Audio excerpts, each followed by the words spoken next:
I walked into the Portland event hall expecting gold balloons with my name on them. Instead, I found pink and blue streamers and my sister standing on my cake table. The DJ I'd hired 3 weeks ago, Marcus, the guy who knew every Beyoncé deep cut, was spinning gender reveal playlist tracks. The photographer I'd personally vetted was positioning my sister, Brynn, in front of a backdrop that should have said, "Happy 32nd birthday, Jordan." Now it read, "Baby Caldwell. He or she?" My chest went hollow. Mom spotted me first. She was holding a champagne flute near the entrance, her smile frozen somewhere between hostess and accomplice. She floated toward me in that slow, practiced way she always moved when she needed to manage something. "Listen up. This is your final warning to make history. What happens next? Don't just think it. Scroll down and stake your claim in the comments. The conversation is exploding, and you need to be part of it right now."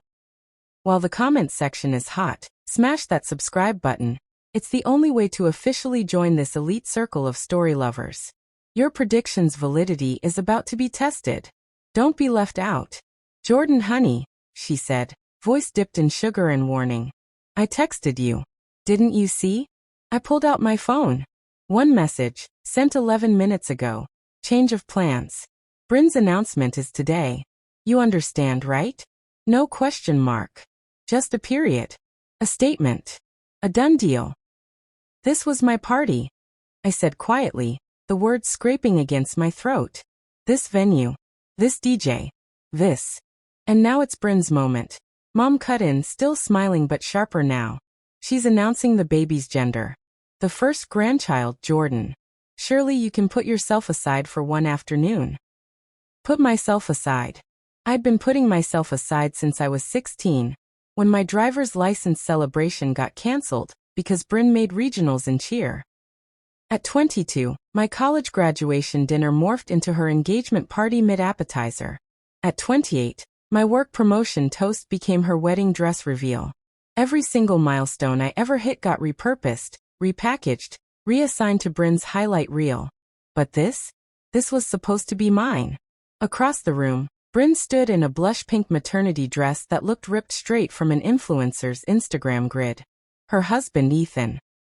All-American jaw, tech bro confidence, ring glinting under the Edison bulbs, wrapped an arm around her waist. She looked radiant. She always did. She caught my eye and waved, the kind of wave you give someone you're pretending to include, but secretly hope disappears. Dad appeared beside Mom, hands in his pockets, that same look he always wore when he needed me to be reasonable. "Jordy," he said. He only called me that when he wanted something. "You're making this harder than it needs to be. Brynn's been planning this for weeks. The family's here. Let's not ruin it." Ruin it? I was the one ruining it. Not them for hijacking my party. Not Brynn for center staging herself on my day. Not the 73 guests currently sipping mimosas meant for my birthday brunch. I looked around the room. Aunts, uncles, cousins, family friends, all of them dressed in pastels, holding little paddles that said Team Boy or Team Girl. Nobody looked confused. Nobody asked where I was, or why my name wasn't anywhere. They all knew. This wasn't a surprise party for Brynn. This was an erasure party for me. Something inside me, something I'd been duct taping together for 16 years, finally snapped. I turned back to my mother, my voice steadier than I felt. "Where's my cake?" She blinked. "What?" "The Tres Leches cake I ordered from La Rosa's bakery on Hawthorne. The one with the edible gold leaf. Where is it?" Mom's smile tightened. "We repurposed it.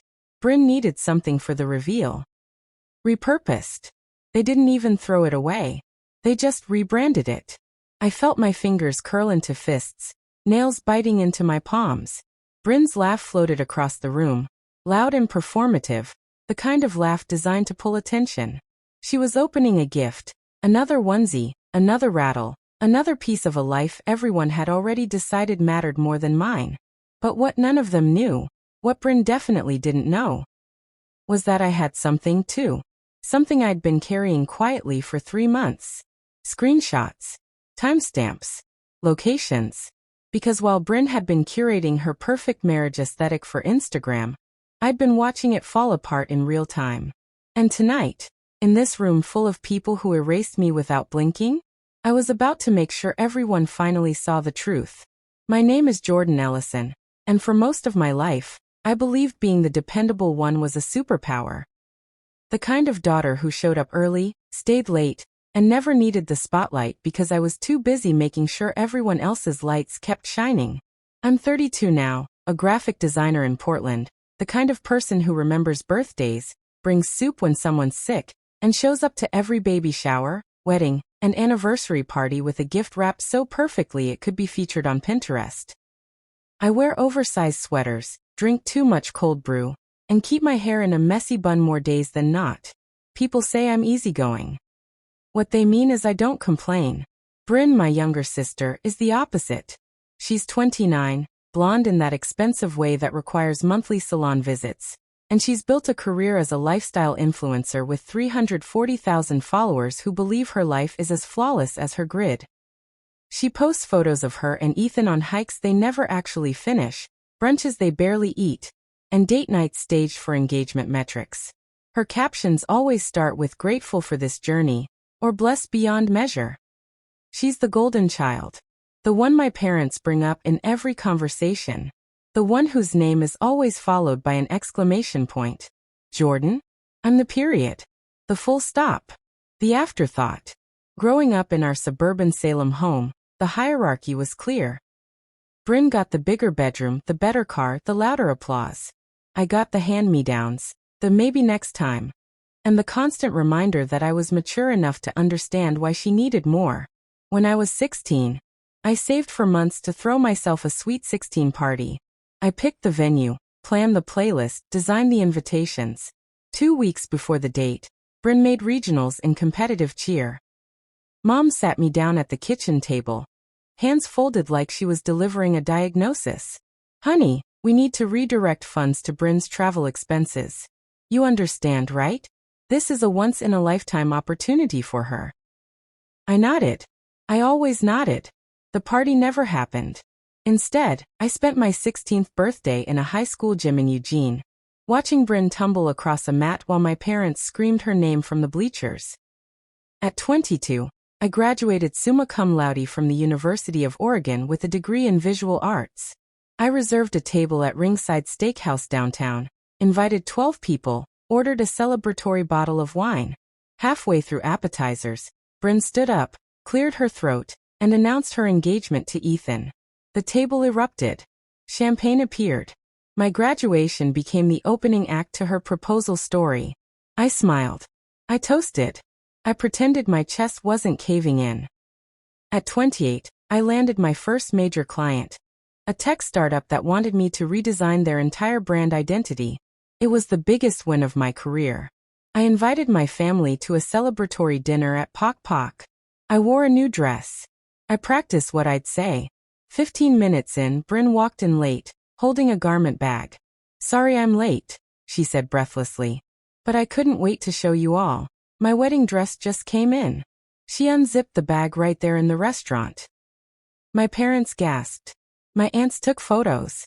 The waitress asked if she could take a picture for her own Pinterest board. I sat there, fork halfway to my mouth, watching my moment dissolve into hers. Again. Every single time I tried to claim space, Brynn absorbed it. And every single time, my parents acted like it was natural. Like I was selfish for even noticing. So I learned to stop trying. I learned to show up, smile, and exist in the margins. I became the dependable one. The one who didn't need attention. The one who fixed problems instead of creating them. I convinced myself it was strength. But standing in that Portland event hall, staring at my birthday venue transformed into her gender reveal stage, I finally realized the truth. I wasn't strong. I was trained. Trained to shrink. Trained to wait. Trained to believe that my worth was measured by how little space I required. And tonight, surrounded by pink and blue balloons that should have been gold, I understood something else too. I was done training. I should have turned around the moment I saw the balloons. Pink and blue instead of gold. That should have been enough. But I kept walking, heels clicking against the polished concrete floor of the Portland event hall. My new dress, a deep emerald wrap I'd bought specifically for tonight, suddenly feeling too bright, too hopeful, too wrong.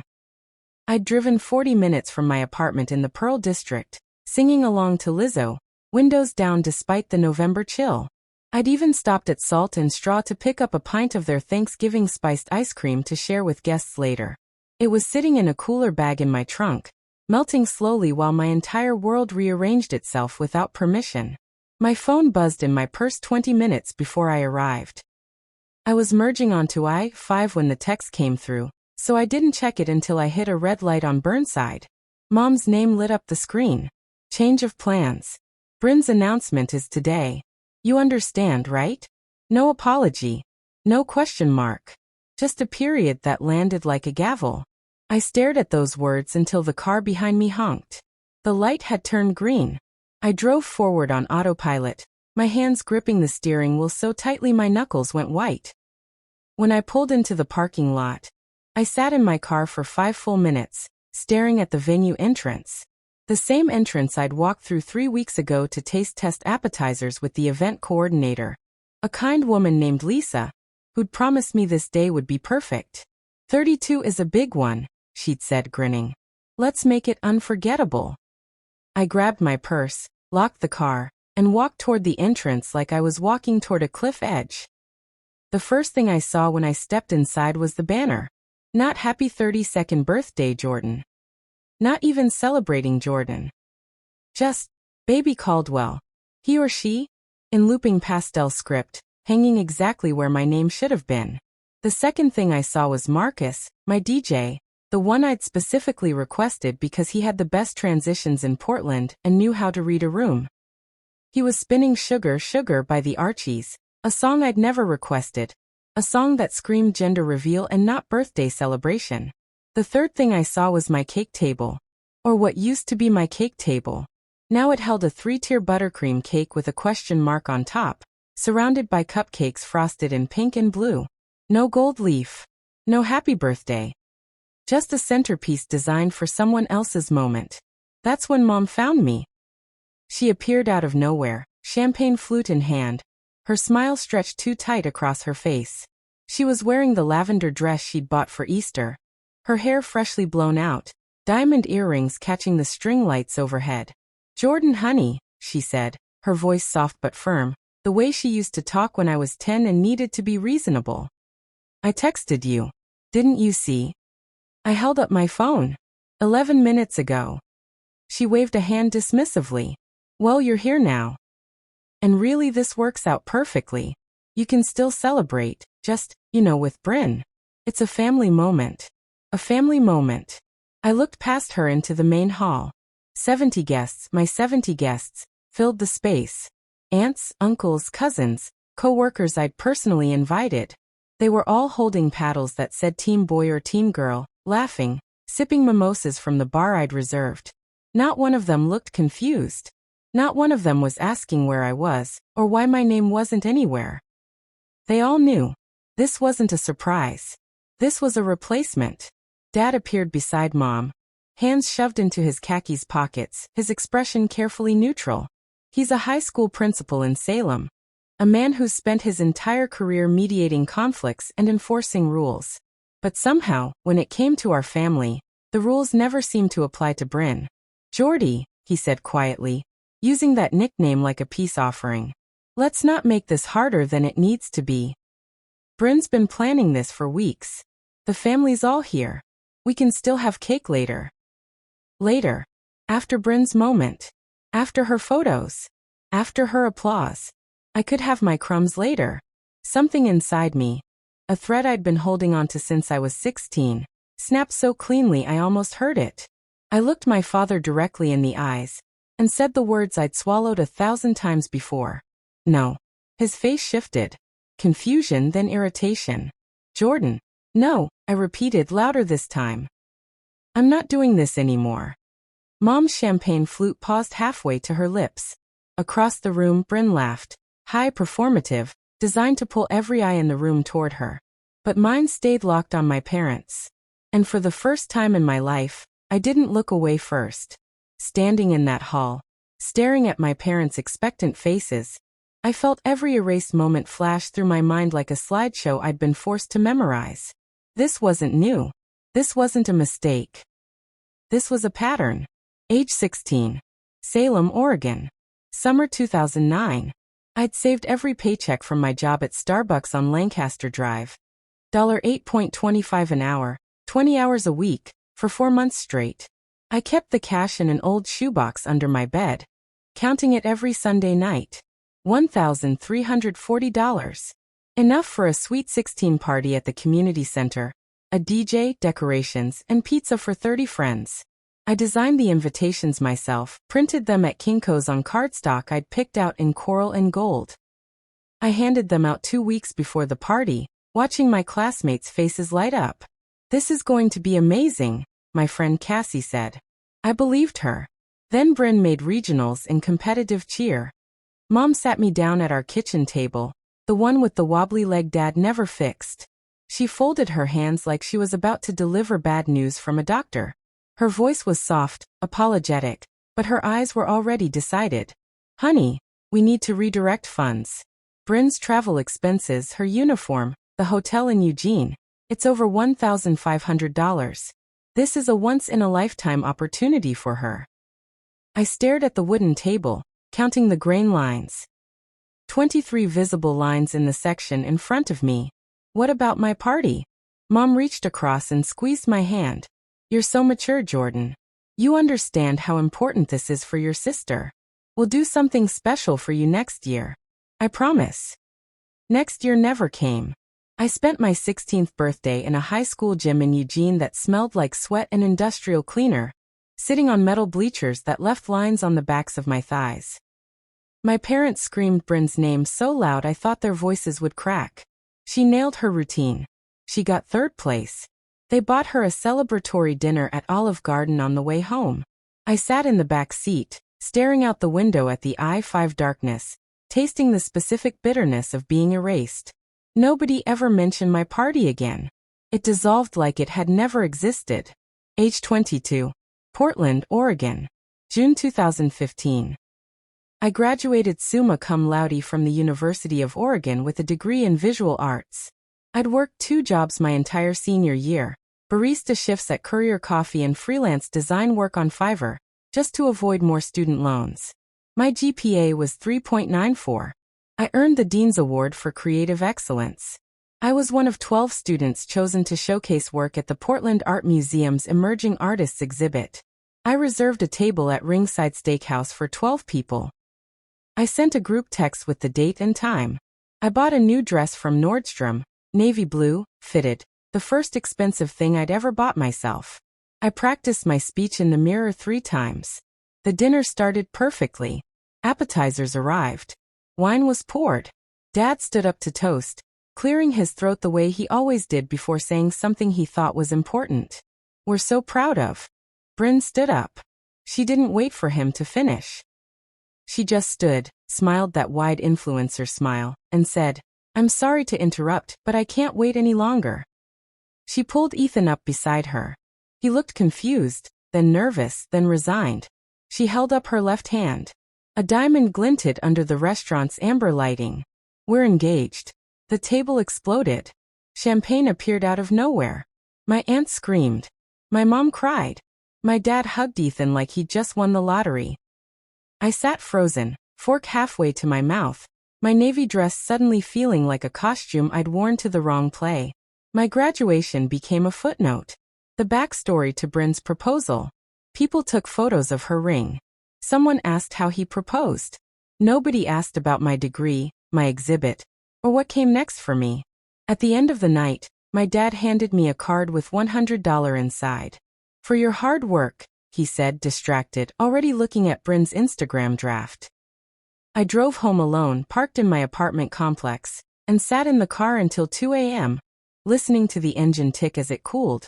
Age 28. Portland, Oregon. October 2021.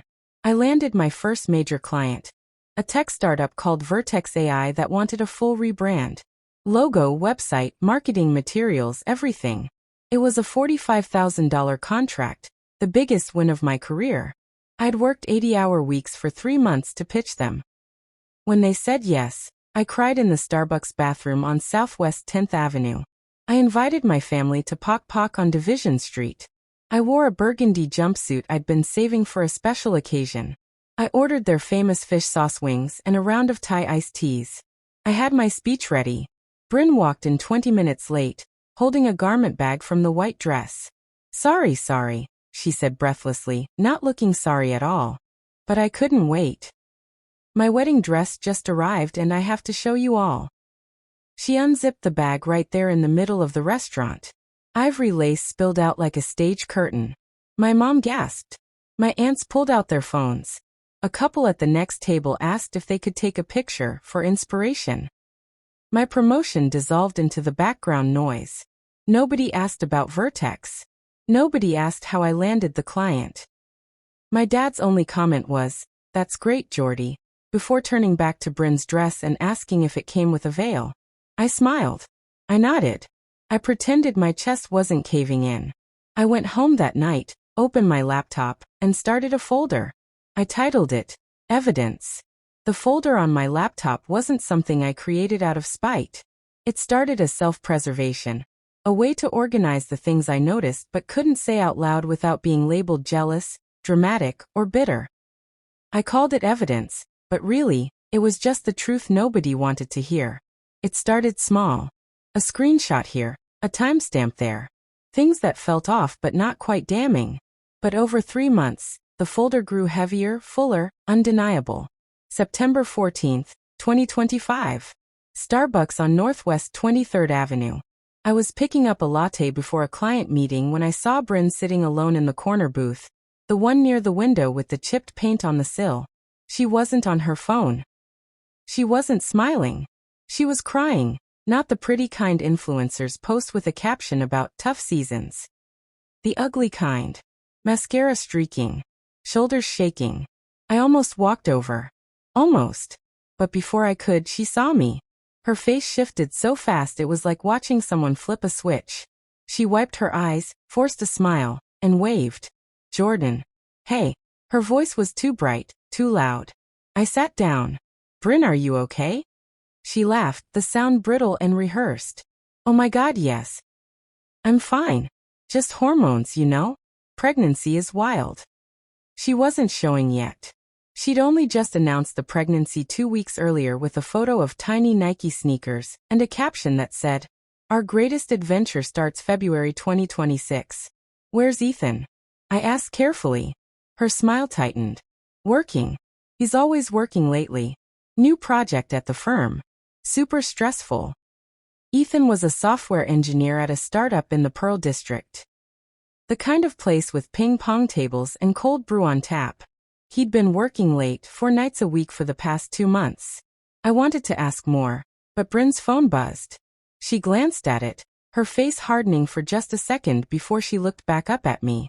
I have to run. Appointment. But let's grab lunch soon, okay? She left before I could answer.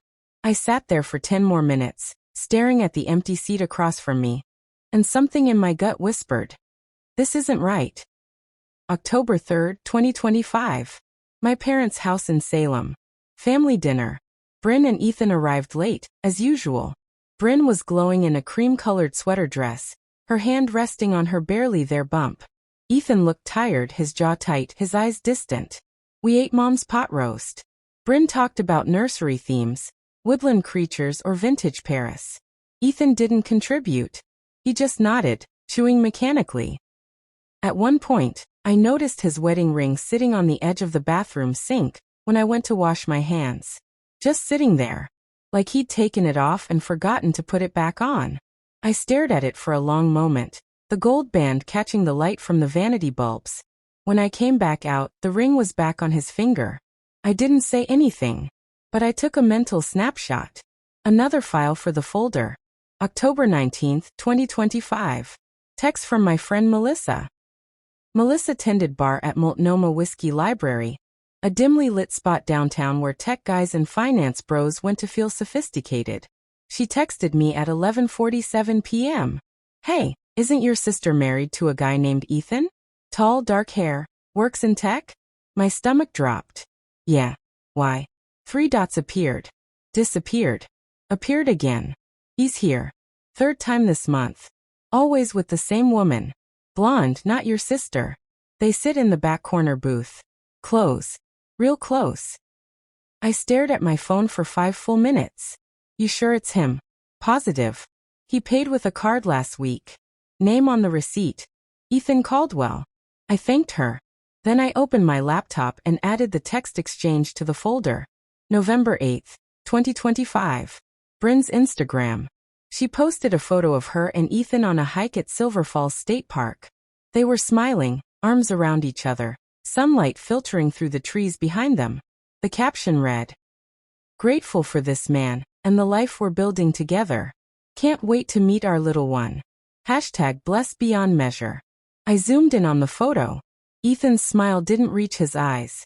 Brynn's hand was on his chest, but his arms hung stiffly at his sides. The photo had 12,000 likes. 300 comments. Everyone saying how perfect they were, how lucky Brynn was, how beautiful their family would be. I scrolled to the geotag. Silver Falls. Then I checked the date stamp embedded in the image file. October 2nd. Over a month old. She was posting old photos. Pretending everything was perfect. Curating a marriage that was crumbling in real time. I saved the screenshot. Added it to the folder. November 20th, 2025. Brynn calls me sobbing. It was 1 a.m. I was half asleep when my phone lit up. Jordan. Her voice was wrecked, raw. Brynn? What's wrong? I don't know if I can do this. The baby, the marriage, all of it. Ethan barely talks to me anymore. He's gone all the time. I feel so alone. Have you talked to him? She laughed bitterly. He says I'm hormonal. That I'm overreacting. Maybe he's right. Brynn. I can't tell mom and dad. They'd be so disappointed. They think we're perfect. You don't have to be perfect. Silence. Then quietly. Yes, I do. She hung up before I could respond. I lay in bed staring at the ceiling, my chest tight. I wanted to help her. I wanted to tell someone. But she'd made me promise years ago never to air family business. So I stayed silent. And I added the call log to the folder.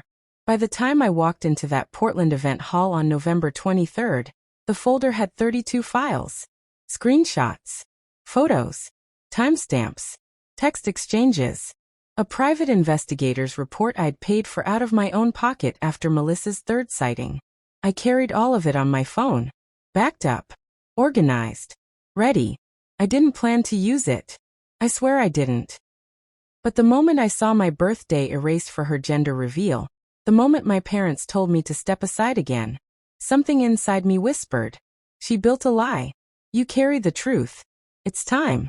I didn't go inside right away.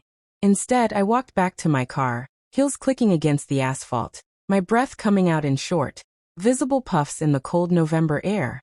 Portland's sky was that specific shade of gray that feels like it's pressing down on you, heavy and indifferent. I sat in the driver's seat, door still open, one foot on the pavement, staring at the steering wheel like it held answers. My phone buzzed. A text from my best friend, Avery. "How's the party? Send pics. Want to see you in that dress." I stared at the message until the screen went dark. Then I typed slowly, my thumbs trembling. They canceled it. Gave the venue to Brynn for her gender reveal. I'm sitting in the parking lot. 3 dots appeared immediately. What the fuck? Another message came through before I could respond. Jordan. Tell me you're not going back in there. I didn't answer. I couldn't. Because I didn't know what I was going to do. Instead, I opened my text thread with my mom. Scrolled up. Months of messages, all one-sided. June 12th. Hey mom, want to grab lunch this week? My treat. No response.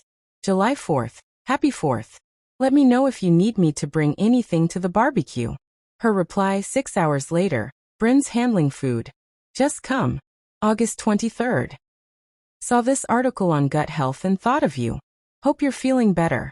No response. September 9th. Can I come over this weekend? Miss you guys. Her reply, Brynn's here with Ethan. House is full. Maybe next time. October 14th. I got the Vertex contract. Biggest client yet. Dinner on me? Her reply 2 days later.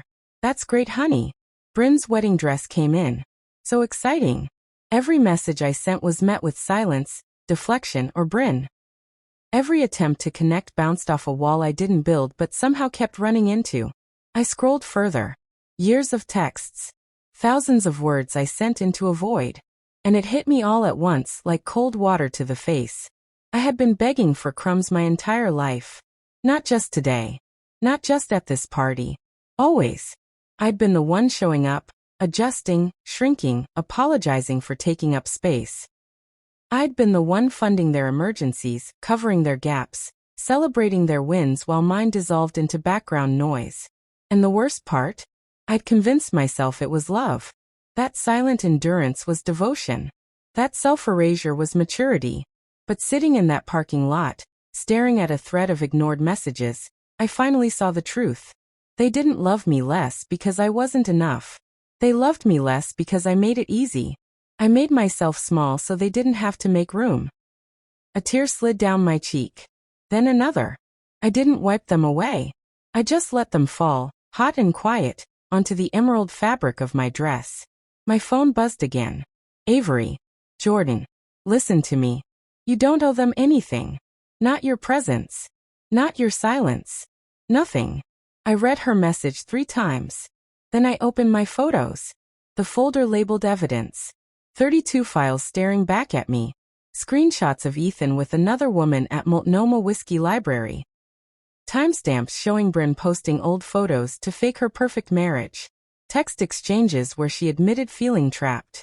Bank records showing joint account withdrawals into a secret separate account under only her name. I'd been carrying this weight for months, protecting her, protecting the family image, because that's what I'd been trained to do. But what had protecting them ever gotten me? I thought about Jalen and Theo from the stories I'd heard. Kids pushed to corners, taught to wait for crumbs.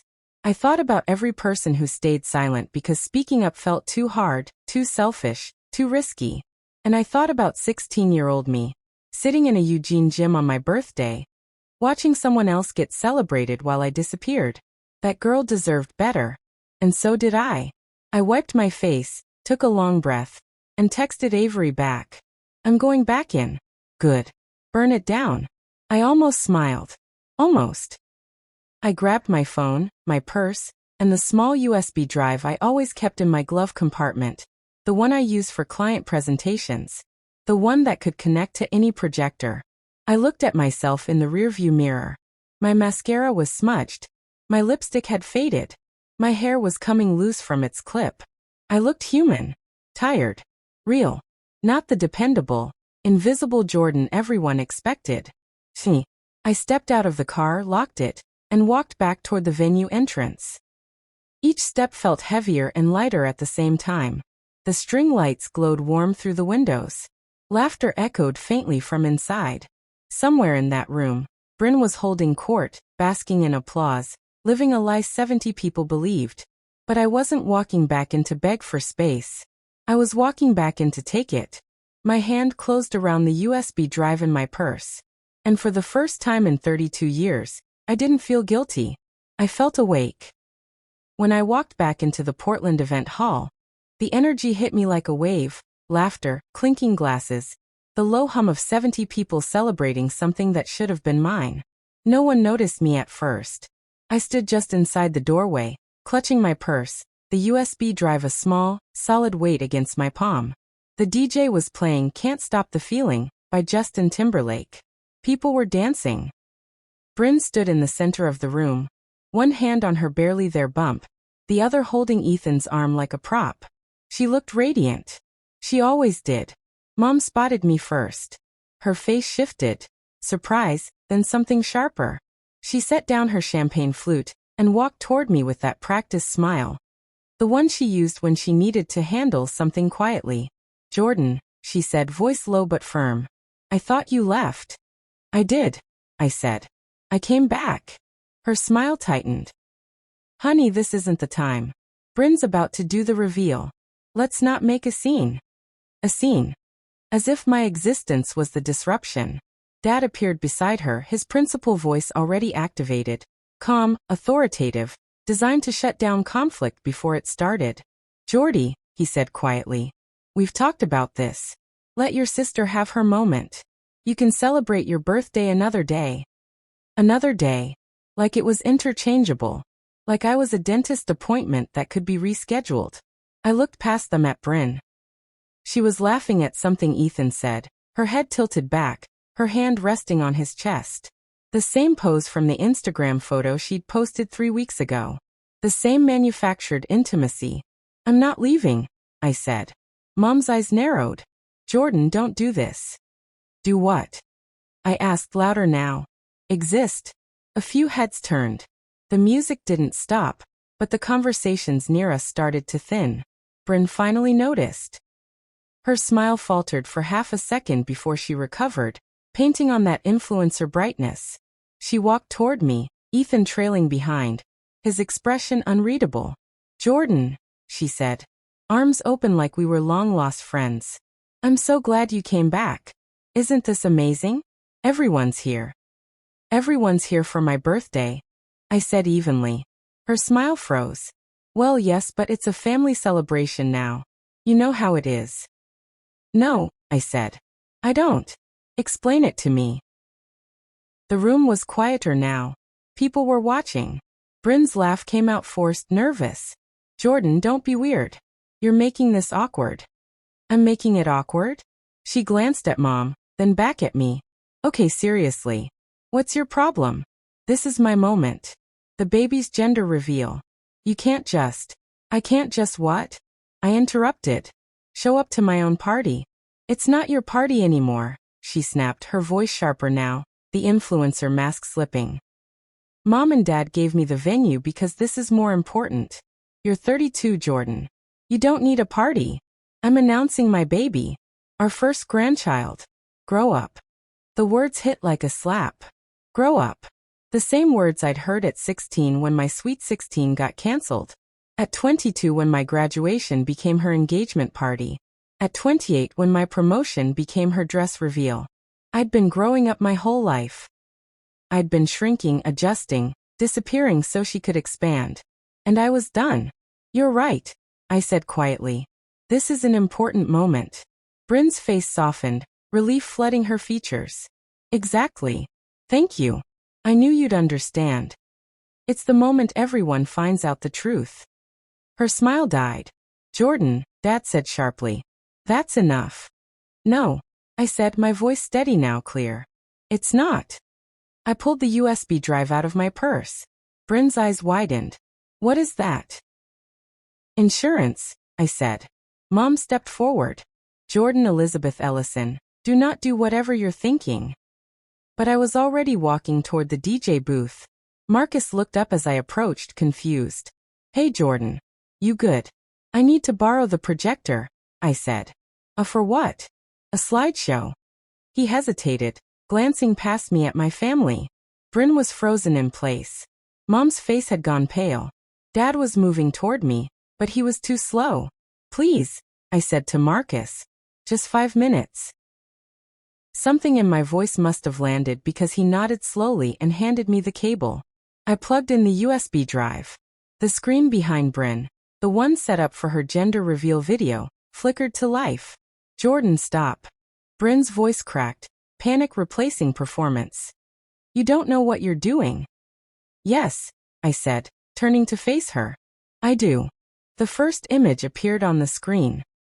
A photo of Ethan and a blonde woman at Multnomah Whiskey Library, sitting close, her hand on his arm, both of them laughing.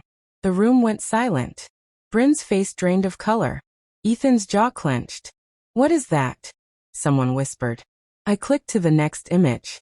A screenshot of a bank statement showing withdrawals from their joint account into a separate account under only Brynn's name. $43,000 over 6 months. Then another. Brynn's Instagram post from November 8th, showing her and Ethan on a hike, except the metadata revealed it was taken October 2nd. Old photos. Fake timelines. Curated lies. Jordan, please, Brynn whispered, her voice breaking. But I didn't stop. The final image appeared. A text exchange between Brynn and me from November 20th at 1 a.m. Brynn. I don't know if I can do this. The baby, the marriage, all of it. Ethan barely talks to me. I feel so alone. Brynn. I can't tell Mom and Dad. They'd be so disappointed.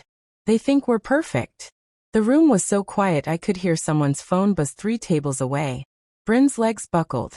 She sank into a chair, hands covering her face. Ethan stared at the screen, then at her, then at the floor. Mom's champagne flute slipped from her hand, shattering on the polished concrete. I turned off the projector. The room stayed frozen. You replaced my birthday, I said quietly, my voice carrying in the silence, to celebrate a marriage that doesn't exist. No one spoke. I replaced your lie with the truth. The silence in the Portland event hall wasn't peaceful. It was the kind of silence that swallows sound, thick, suffocating, alive with tension. 70 people stared at the blank projector screen, like it was still burning their retinas. No one moved. No one spoke. Even the string lights seemed dimmer, as if the room itself was holding its breath. Brynn sat slumped in a chair near the cake table, her face buried in her hands, shoulders shaking. The cream-colored maternity dress that had looked so perfect on her Instagram grid now seemed like a costume she'd been caught wearing. Ethan stood frozen 3 feet away from her, his jaw tight, his hands shoved deep into his pockets. He didn't try to comfort her. He didn't even look at her. Mom bent down to pick up the shattered champagne flute, her hands trembling so badly she gave up halfway through. She just stood there, staring at the glass like it was evidence of something irreversible. Dad's face had gone red, not from anger, but from humiliation. The principal who prided himself on control, on managing conflicts, on keeping things orderly, now stood in the middle of a room full of witnesses to his family's collapse. And me? I stood by the DJ booth, my hand still holding the USB drive, my chest rising and falling in slow, steady breaths. This was it. The moment I'd been building toward without realizing it. Not revenge. Not cruelty. Just truth.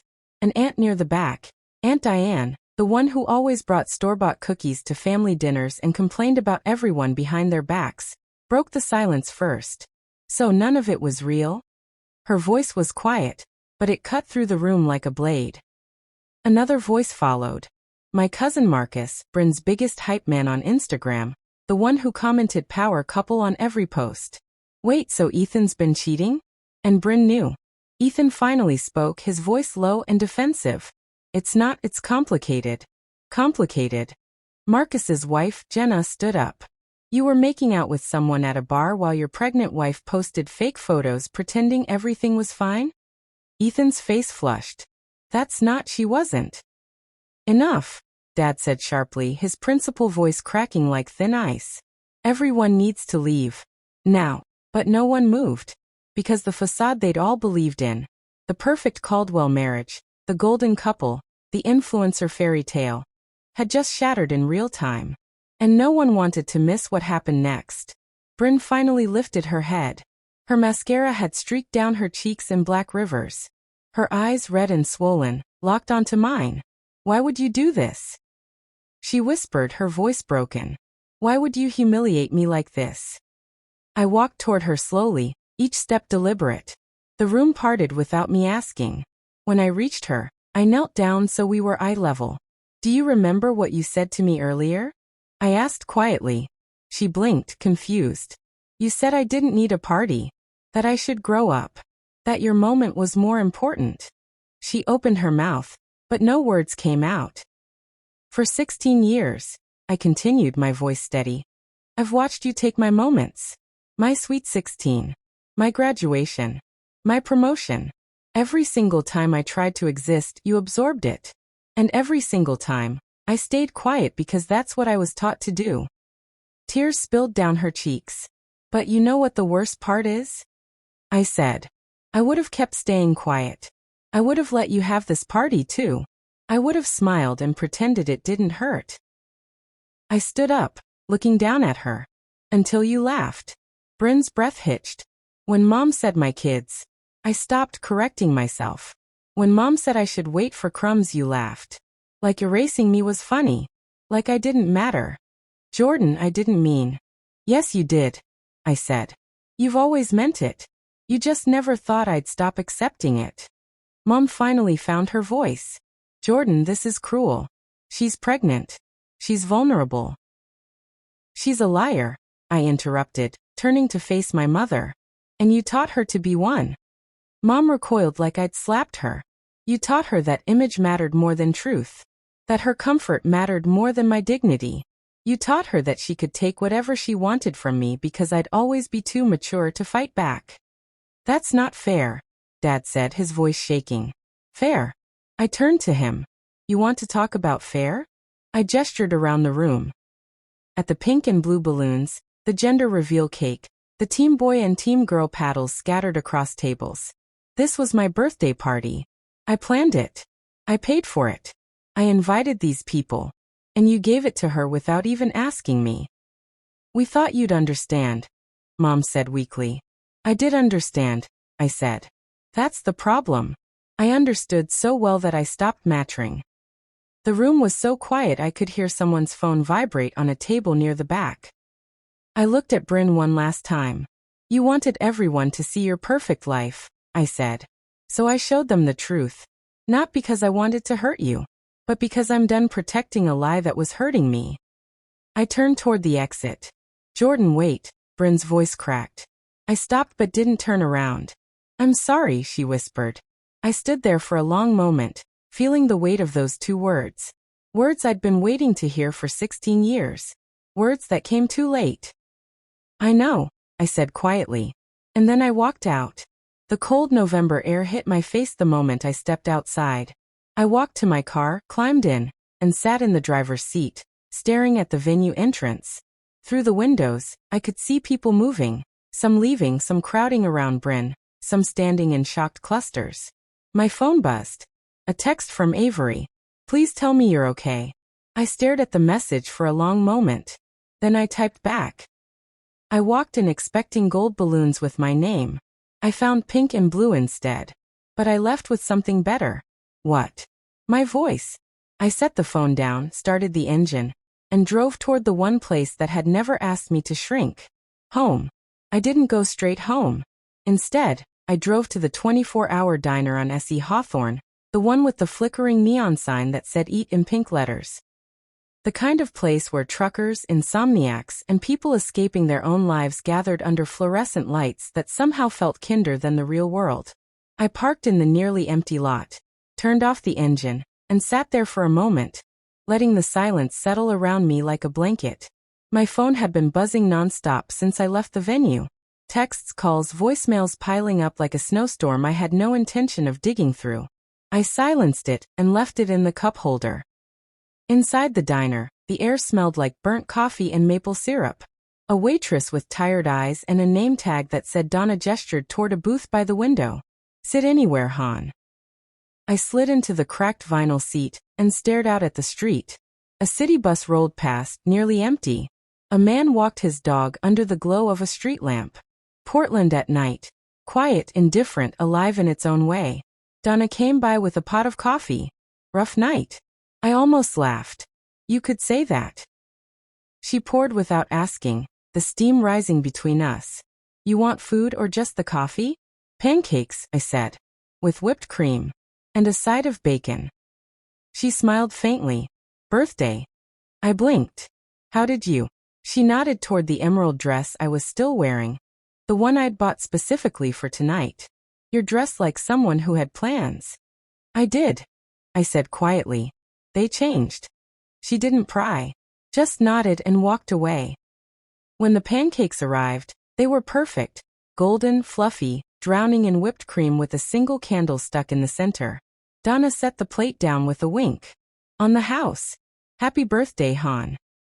My throat tightened. A stranger had done more for me in 5 minutes than my family had in 32 years. I lit the candle with the lighter Donna left behind and sat there staring at the small flame flickering in the diner's dim light. For the first time all night, I wasn't thinking about Brynn. Or my parents. Or the shattered champagne glass. Or the 70 people who'd watched me burn down a lie they'd all believed.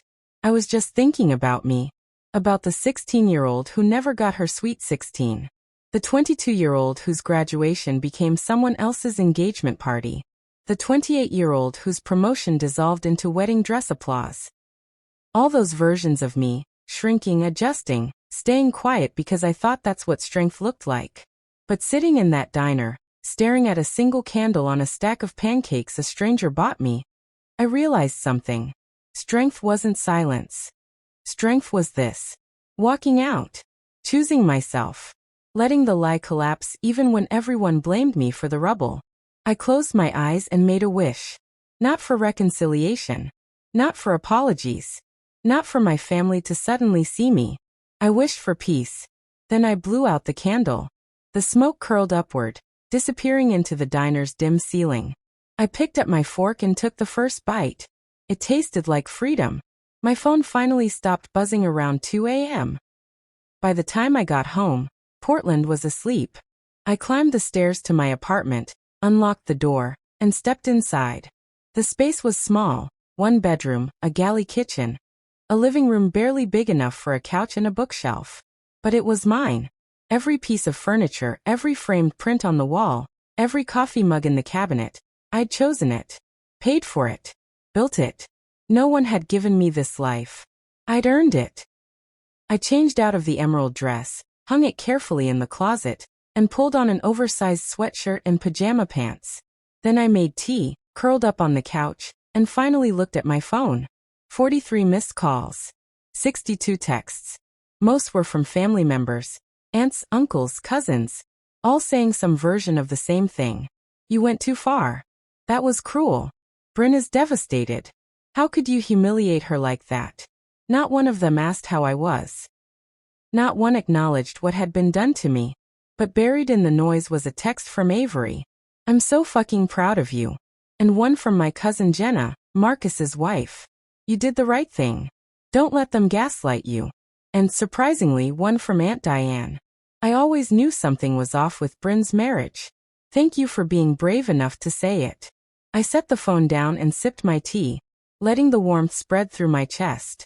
The truth was messy. It shattered things. It left people angry, hurt, confused. But it also set me free. For 32 years, I'd been the dependable one. The one who fixed things, held things together, stayed silent when silence was easier than truth. But that version of me, the one who swallowed disappointment and called it maturity, she didn't live here anymore. She'd walked out of that venue the moment she stopped apologizing for existing.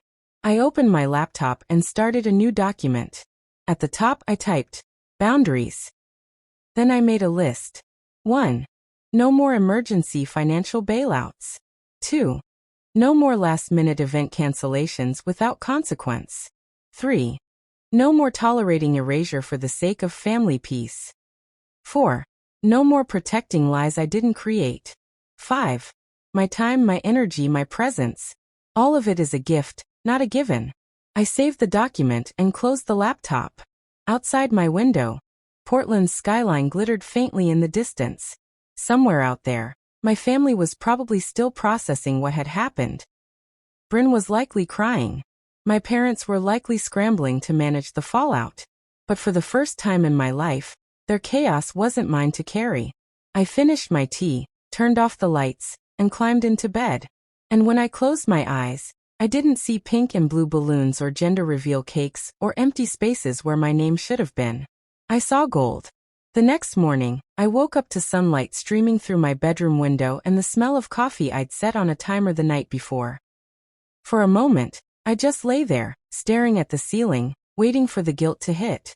It didn't. Instead, I felt something I hadn't felt in years: lightness. I grabbed my phone from the nightstand. More messages had come in overnight, but I didn't open them. Not yet. I wasn't ready to let their chaos back into the peace I'd finally claimed.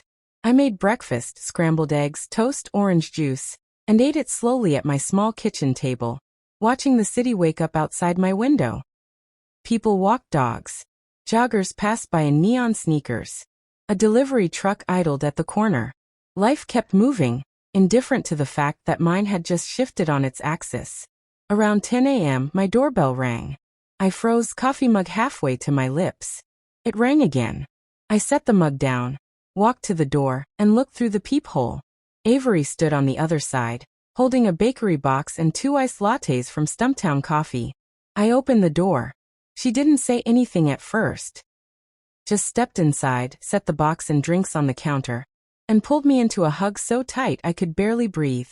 "I'm so proud of you," she whispered into my hair. I exhaled, letting myself sink into the embrace. When she finally pulled back, her eyes were glassy. "Are you okay?" "I don't know," I said honestly, "but I think I will be." She nodded, opened the bakery box, and revealed a small cake with "Happy Birthday, Jordan" written in gold icing. My throat tightened. "Avery, you deserved a real celebration," she said simply. "So here it is. Just us. No bullshit. No erasure. Just you."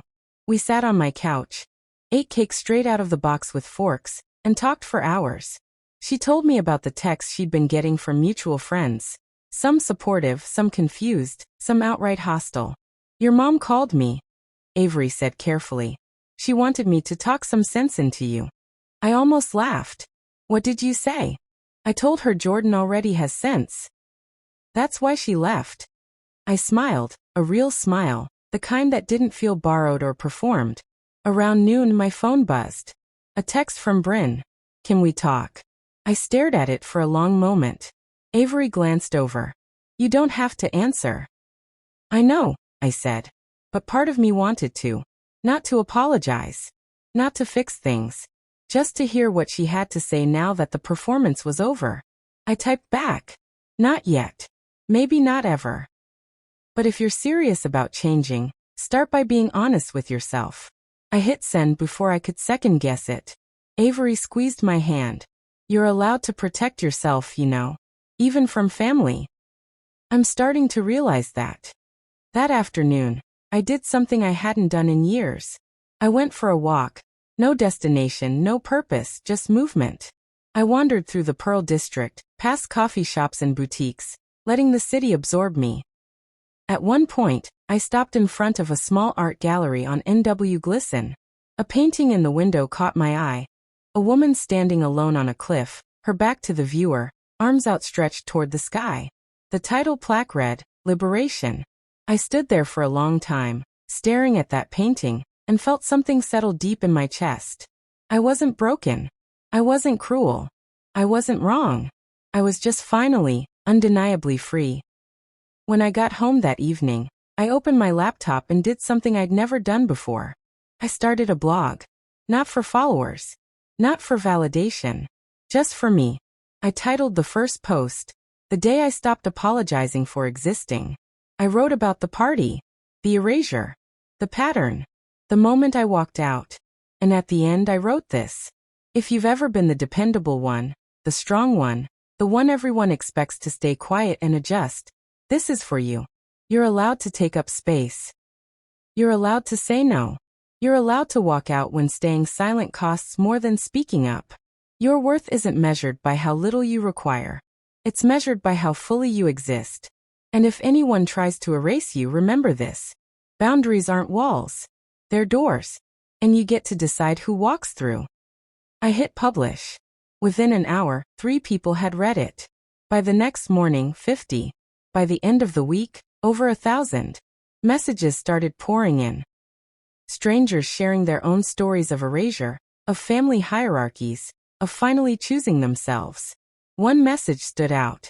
"I'm sitting in my car outside my sister's baby shower right now. They uninvited me last minute because I caused drama. Your post just gave me the courage to drive home instead of apologizing my way back in. Thank you." I stared at that message for a long time, tears blurring my vision. I wasn't just free. I was helping others find their freedom, too.